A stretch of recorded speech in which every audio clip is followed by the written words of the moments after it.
በስመ አብ ወወልድ ወመንፈስ ቅዱስ አሃዱ አምላክ አሜን።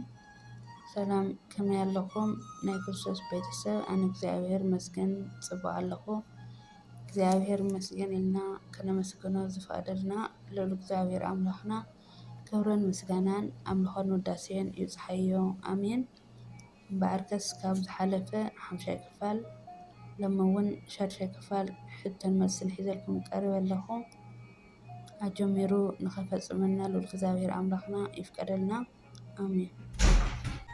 እሺ ሕቶ ቁፅሪ 1 ቃላት ካብ ነፍሲ ዝውለዱ ውሉዳት እዮም ዝበለ ቅዱስ ኣቦ መን ይበሃል?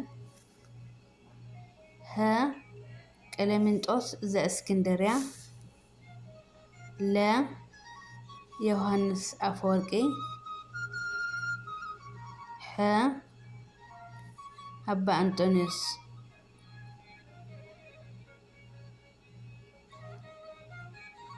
መልሲ ሀ ቀሌምንጦስ ዘእስክንድርያ።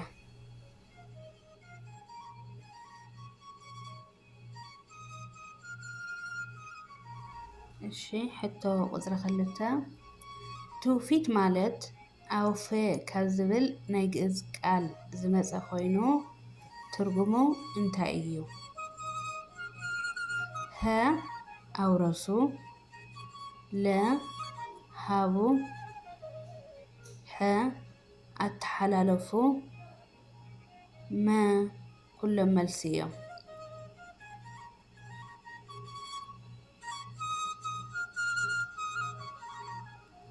መልሲ መ ኩሎም መልሲ እዮም።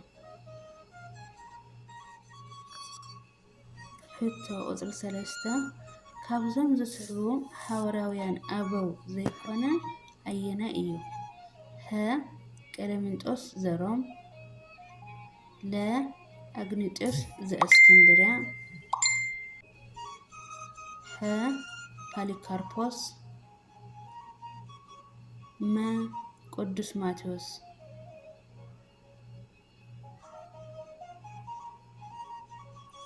መልሲ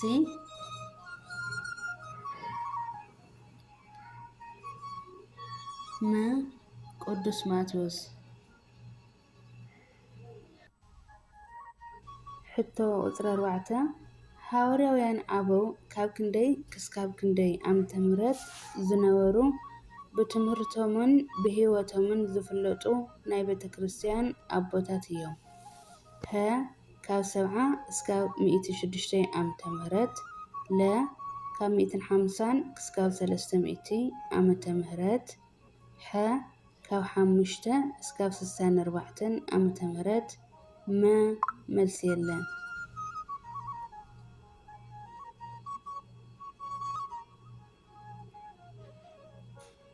መልሲ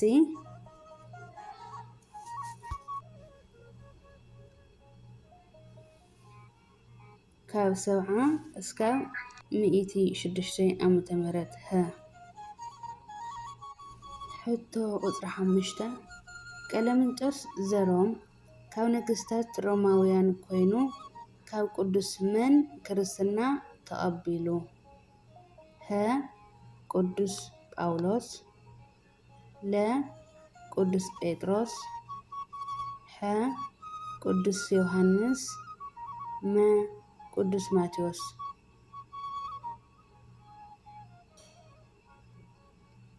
መልሲ ለ ቅዱስ ጴጥሮስ። ሕቶ ቁፅሪ 6 ካብ ሐዋርያውያን ኣበው ለባሴ ክርስቶስ ወይ ድማ ክርስቶስ ተኸዳኒ እናተባህለ ዝፅዋዕ መን እዩ? ሀ ፖሊካርፖስ፣ ለ ፓፒያስ፣ ሐ አግኒጦስ ዘእስክንድርያ፣ መ ሄርማስ። መልሲ ሐ አግኒጦስ ዘእስክንድርያ።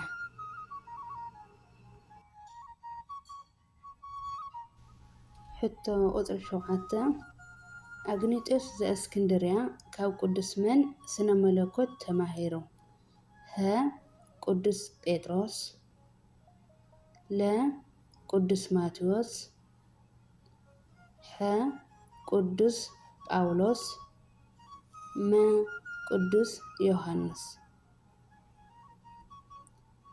መልሲ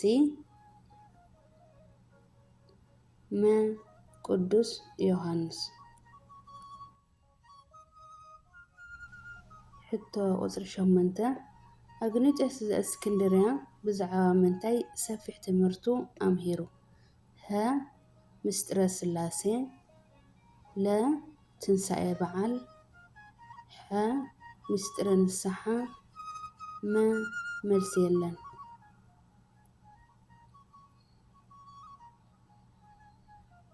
መልሲ ሀ. ምስጢረ ስላሴ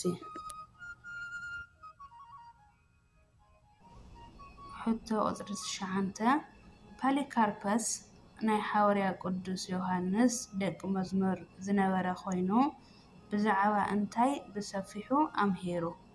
ሀ. ምስጢረ ጥምቀት ለ. በዓለ ትንሣኤ ሐ. ምስጢረ ንስሐ መ. ምስጢረ ስላሴ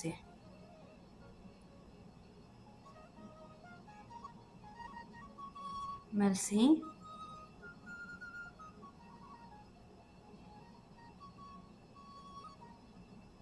ለ. በዓለ ትንሣኤ ሕቶ ቁፅሪ 10 ብዛዕባ ምስጢረ ንስሐ ብሰፊሑ ዘምሃረ ካብ ሐዋርያውያን ኣበው መን ይበሃል? ሀ. ፖሊካርፐስ ለ. ቀለሚንጦስ ዘሮም ሐ. ሄርማስ መ. መልሲ የለን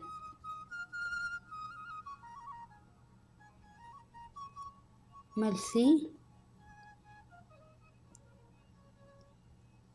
ሐ. ሄርማስ ሽምበር ፍትዋት ስድራ ልዑል እግዚአብሔር አለዓዒሉ ንዘጀመረና አጀሚሩ ንዘፈጸመና ልዑል እግዚአብሔር አምላኽና ክብርን ምስጋናን አምልኾን ውዳሴን ካብ ኣጽናፈ ዓለም እስካብ ኣጽናፈ ዓለም ንዕኡ ይኹን። አሜን አሜን አሜን። ኣብ ዘውደቅክዎ ቃል እግዚአብሔር ብኣፈ ትጓን መላእክቲ ይተኣረመለይ። ወስብሐት ንእግዚአብሔር ልዑል አሜን።